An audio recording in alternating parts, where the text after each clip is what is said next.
This is Andy Purewal for Boxing Social in association with Betfred, and I am delighted to be joined by Dean White for the first time in 2022. Dean, Happy New Year. Did you get up to much over the festive period? Yeah, I've been chilling, man. I've been just enjoying getting fat, drinking, just enjoying life, family, friends and stuff. But yeah, I'm a bit ruined from America and the festive season because my clock hasn't had a chance to get back, man. Still waking up pretty late, man. It's not cool, but it's all good. Dean, we obviously had that little chat yesterday. The keys the first day back. You've got to try and force yourself to stay up for as long as possible. Funny enough, I just come off the phone to my friend. He came back yesterday from Miami, and he tried that stunt. Got to about 10 o'clock, fell asleep. No, 9 o'clock, fell asleep, and then woke up at 1, and then I went to bed 7 this morning. So it doesn't always work out that way. So yeah, he was quite fortunate. Oh, fair enough. Oh, it must just work for me. But yeah, obviously we're moving to 2022 now, Dean. Just as a base and a starting point for this interview, how would you reflect on your 2021? 2021 was a rough and difficult year for everyone, I'm sure, around the world because of the pandemic and whatever.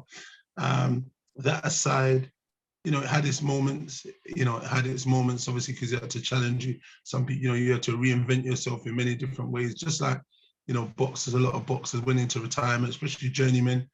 There was a lot of fighters that didn't get to fight for like a very long duration list. It was on the major platforms. But it was good times as well, you know what I mean? And it was good shows. The Matchroom Garden was, I think, something of a highlight, because they had good shows on, especially in the lockdown periods and stuff. And then eventually we was able to get back to a little bit of normality, traveling and doing stuff. So, but I suppose the highlight for me was doing my show, I'd say. That was the highlight of my 2021 because it's been in the process and plan before lockdown to 2019 to be exact, and maybe even a little bit more probably, but about 2019. And because of lockdown, it had to be kind of pushed back. But I think I was better prepared, and the whole team was kind of better prepared, after having a long time to think and plan and plot.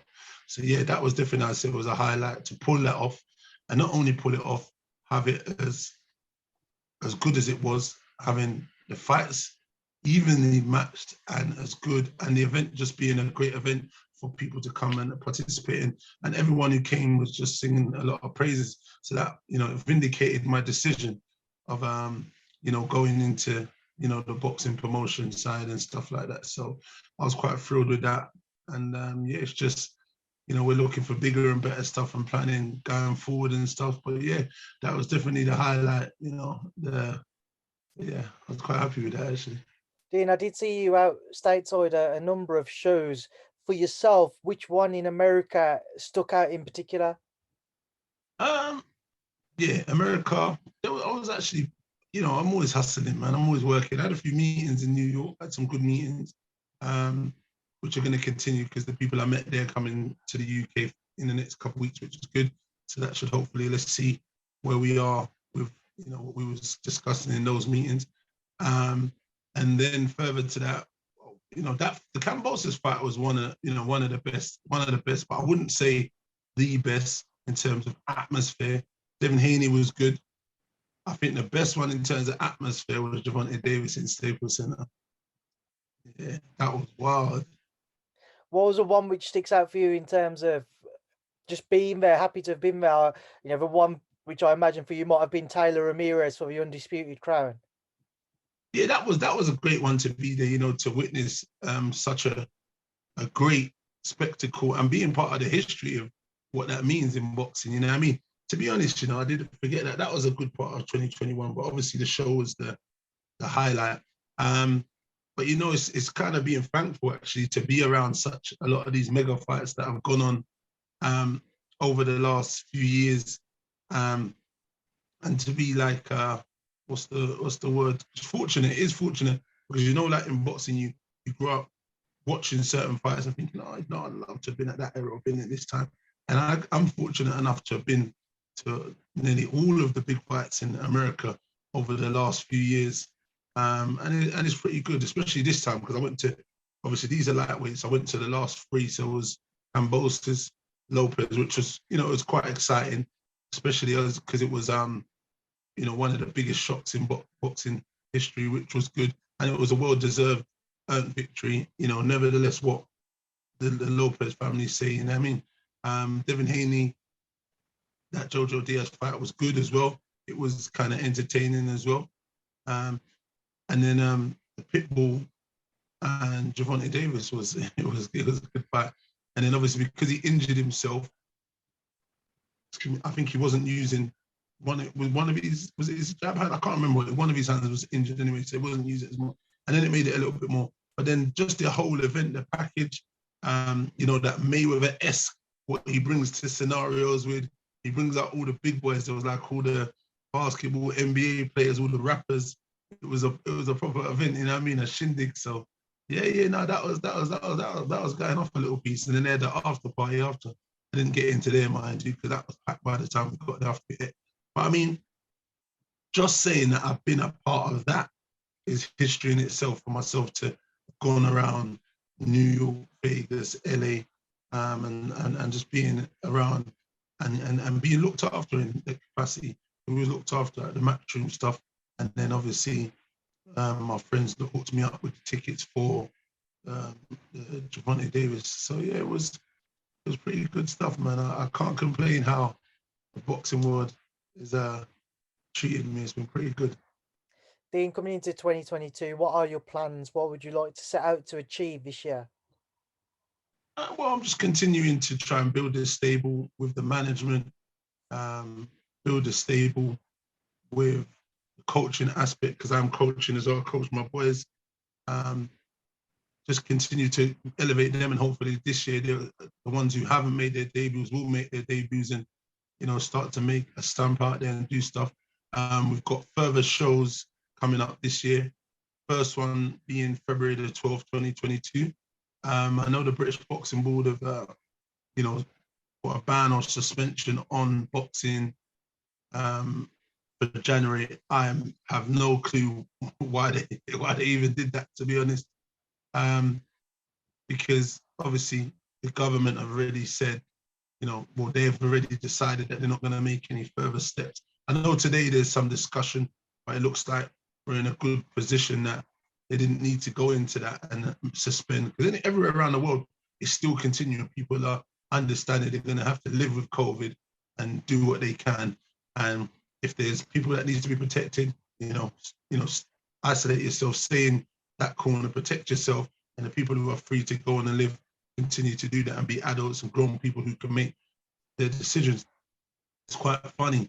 I watched an article just now on the news here online. I watched it, and it was actually on the British Boxing Board, and it was a doctor, and he just said, "Listen, not being funny, I ain't got a clue why they've stopped the boxing, because it has nothing to do with overwhelming the NHS and what my duty is to boxing, because I do my work in my spare time. My hours, what I do for the NHS, I have to complete them all the time. The boxing doesn't affect, because they're different times, different days, and I set out my schedule and my rota. And it's funny, I said this in an interview a little while before, because I'd assume anyone who's a doctor and who's got a license would have to be doing this in their spare time.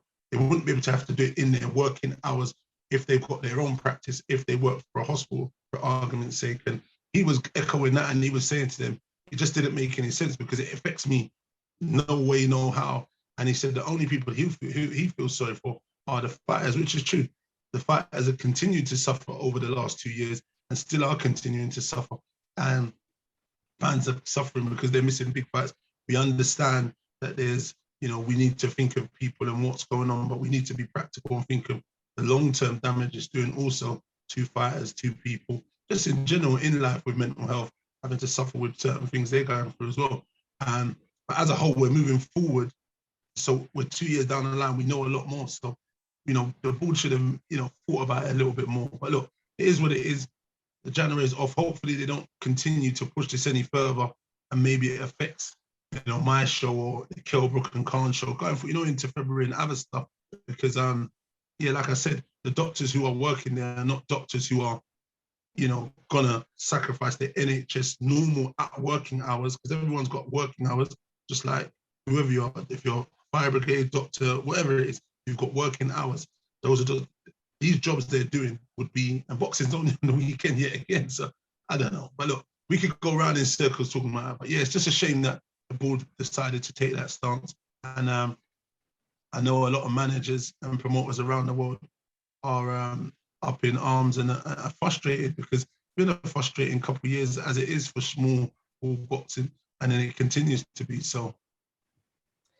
Dean, just moving away from that and to come on to some other topics, I'm sure you're as aware as anyone. We saw the WBC announce an 80-20 split if the deal between Tyson Fury and Dillian was to go to purse bids.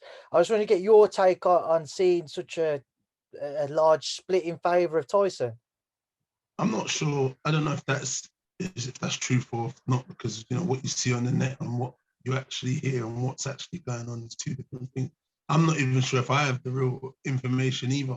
Just from the topics and discussions I've had with a few people, and one being yesterday, I heard that's not the case. I did think it was a bit unfair, to be honest, anyway, because if we're going by their guidelines, as a mandatory, it's up to 30%, and as the WBC interim champion, it's up to 45 to up to 55%. And when you take into account Dillian is someone who is a pay-per-view fighter, he does good numbers, he sells out the O2 on more than a few occasions, so that would suggest he does quite a few tickets and he's got a good fan base. So all of that into account, you'd want to take that into account. We understand there's a lot of money on the line, but then yet again, this is Tyson Fury and his team. He always says, money isn't my main focus. I give my money away to charity, and now here you are wanting to penny pinch someone else who's in the sport of boxing, just like yourself, who wants to earn what their just dues are and what they deserve.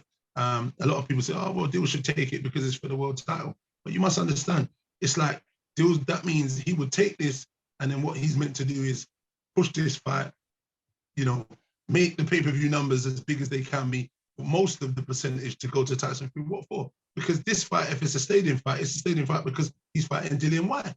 Tyson Fury fights anyone else, I'm not sure he even sells out 5,000, not being funny. You know what I mean? Tyson Fury, he built himself solely because he went to America and he fought Deontay Wilder 3 times. Great strategy from Bob Arum, those guys, when he got him into the WWE and stuff like that. Those are this kind of stuff that started to signify and make Tyson Fury a household name. Because before that, he weren't selling numbers here. He weren't selling out arena. He couldn't sell out anything here. You know what I mean? I'm not sure if those were the reasons behind why the David Haye fights never went on, or the Klitschko fights never went on. I'm not sure. Maybe that might be just down to him and his trickery and Houdini, what Tyson Fury does, because he always leaves a devastation in his wake when it comes to these fights. Everyone says, he says he's the fighting man and he's this and that and whatever. But I'm a fan of his anyway, because I'm a fan of boxing and what he's done. But at the same time, if we look at the history of what he's done, the Vladimir Klitschko fight on 2 occasions, that fell through, and that was on his part. The fights with David Haye, 2 of those also fell through, yet again, on his part. Then the Deontay Wilder fights, he didn't even want to take the 3rd fight. They had to take him to court to get that fight. So, every time there's something to do with Tyson Fury in fights, there seems to be some shenanigans, some underhand business going on. And then you've got Bob Arum and Frank Warren trying to offer Dillian $5.5 million, talking about what your purse was last time. That's got nothing to do with anything. That's irrelevant what their purse was. You should offer based on the value of what the opponent brings. And you're saying, just like when people fight Canelo knows he's the A side, but then he still respects them enough and gives them the right amount of money. They're talking about fighting maybe someone like Andi Ruiz. What do they think they're going to offer Andi Ruiz? Andi Ruiz is not going to take less than 7-8 million. And it's always the time they do this kind of stuff to Americans. They offered Anthony Joshua offered Dillian 5 million. Then he went and offered Baby Miller 8 million, 9 million. It makes no sense. The numbers, AJ and Dillian would have been a bigger fight pay-per-view for one, and he would have sold more tickets if he offered Dillian more money. But he went on to offer Baby Miller more money than he popped for the PDs. And he wouldn't. It would have been a good, entertaining spectacle, but he would have sold hardly any tickets. The pay-per-view numbers wouldn't be the same. So people got to weigh up the coin, the weigh up the ratios of how it works in terms of what Dillian does, what he brings, and stuff like that. And they got, like I said again, this is not a stadium fight. If Tyson Fury fights someone, if he fights Salinas, it's just a normal fight. Someone, yes, i.e. fans will go and see Tyson Fury, but yet again, who knows how much? He's definitely made himself a household name in America, which is excellent because he's with ESPN and so on. He's become a household name here, but let's see if he does those numbers here. He hasn't fought here for a long time. It's actually going to be quite interesting to see, when he does eventually fight here with someone else, because he's never been one of the biggest ticket sellers. That's why he had to go across the pond and do his thing. But, credit to him, because like I said, he's done good things in the sport of boxing. However, he's managed to muster and maneuver the table. He still managed to do it, and he's undefeated, and he's a hell of a fighter. But, he needs to give the other guys the respect they deserve and give them the right money. Any of these guys do, really, if they bring, enough to the table that warrants that. So, Dean, what's your knowledge as to where things currently stand in terms of any form of negotiations? Well, I think it's really down to the arbitration. I don't know. Obviously, everyone's saying March, but I'm sure there's things going on behind the scenes, and I think they're a bit further along than maybe some people might think as well. I'm not sure myself. I'm just, just from the conversations I've had, piecing bits together. But I'm thinking it's a little bit weight, because there are people out there that are interested in seeing this fight, and there are people interested in even, putting in money to hopefully, get Dillian the right money he deserves and get this fight off the ground. So it's interesting that, people can see and understand Dillian deserves, his rightful part of, what would be a mega fight and a purse. If you think about it, was it 67,000 people or 50,000 people? And then the prices of those seats, and then you've got the pay-per-view numbers. There's a lot of money. 80-20 doesn't really sit well, to say, oh, because he's the WBC champion, he deserves 80%. It doesn't even make no sense. But I don't know. Look, it's weird. I'm speculating, and obviously I'm not trying to go too deep into business that doesn't pertain to me. But, as fans, we would like to see this fight, irrespective. Either way, if it's Fury or it's someone else, now that Dillian is mandatory, one thing is certain, he will fight for that belt.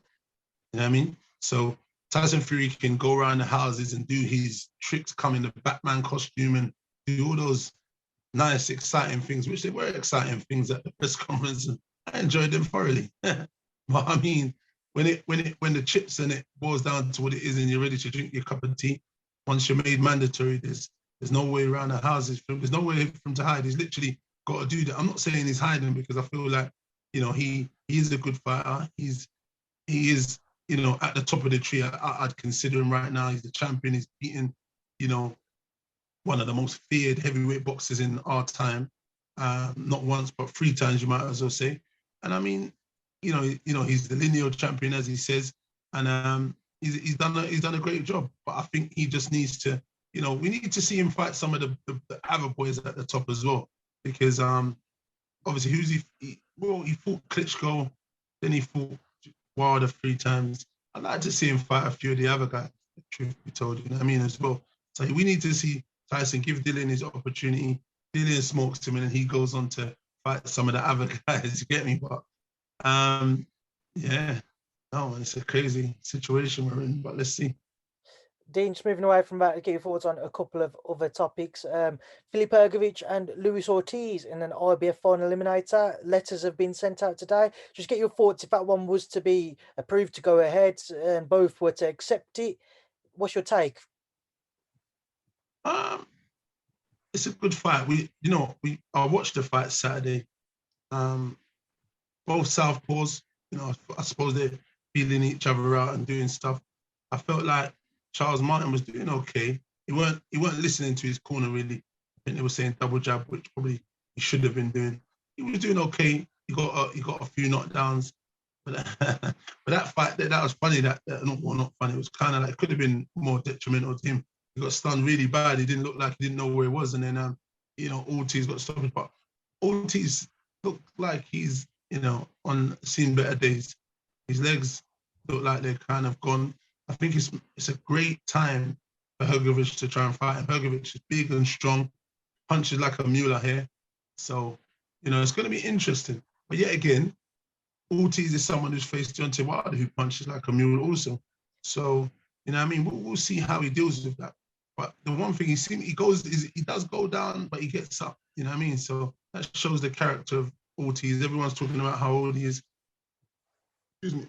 We don't know how old Ortiz is right now, really. But I think if it goes ahead, I think, I don't know. I'm thinking the youth, the strength, size might play a difference. Obviously, he was out for a while, and now he's come back and he's shown himself. You can see he's still technically gifted. He was doing some really nice stuff in there. But I think this young kid might punch holes in him still. But let's see, Final fight, I just want to get your thoughts on just before the turn of the year. Eddie Hearn said he wouldn't mind seeing Deontay Wilder, Wilder-Chisora fight. Would you have any interest in seeing that? I'd watch it definitely. I just think I don't know. It's a dangerous fight, man. Listen, I'd watch it. I wouldn't really like to see it in terms of, it's a dangerous fight for Derek. You know what I mean? You saw in that Parker fight. If Parker was a puncher, he would have been out of there. You know what I mean? You can see his legs are gone also. Tough man. I understand they're trying to, get him paid. But, we got to be more concerned about his health also, putting him into something like that. I'd like to see him just, have a few other fights, maybe not so dangerous. And then if he wants to, a swan song and say he wants to sail off, maybe go into that fight if he can get a big payday and then let him retire as one hell of a fighter who's faced everyone and anybody and everyone in his time, you know what I mean? Because he's got a hell of a resume. But yeah, that fight's a dangerous fight with such a big puncher, you know what I mean?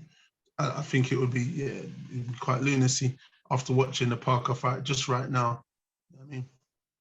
All right, Dean, we'll leave it there now. Leave you to enjoy the rest of your day and hopefully sort out your sleeping pattern. I appreciate your time, mate. Thank you for speaking to me about the social. Cheers.